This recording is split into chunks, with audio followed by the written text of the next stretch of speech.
Vegetable biryani செய்கிறதுக்கு ஒரு pressure பேனில் எண்ணெய் நெய் ரெண்டையும் கலந்து விட்டுட்டு பிரியாணி ஜாமானை போட்டு தாளிச்சிட்டு 4 பெரிய வெங்காயம் ஸ்லைஸாக கட் பண்ணி வச்சுருக்கேன். பொன்னிறமாக வதக்கிக்கலாம். 10 பல் பூண்டு, 2 துண்டு இஞ்சி, மல்லித்தலையை அரைச்சி எடுத்துக்கலாம். வெங்காயம் நல்லா ப்ரௌன் கலர் ஆயிருச்சு.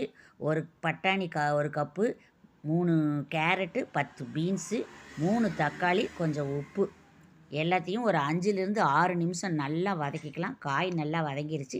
இஞ்சி பூண்டு மல்லித்தழையை அதில் போட்டுட்டு 1/4 ஸ்பூன் மஞ்சத்தூள், 1 ஸ்பூன் தனி மிளகாத்தூள் போட்டுட்டு 1½ கப்பு அரிசி எடுத்திருக்கேன். அதுக்கு 3 கப் தண்ணி, ஒரு கைப்பிடி புதினா, ஒரு கைப்பிடி மல்லித்தழை, 1/4 கப்பு தயிர், உப்பு போட்டு அரிசியை நல்லா 1/2 மணி நேரம் ஊற வச்சுருக்கேன்.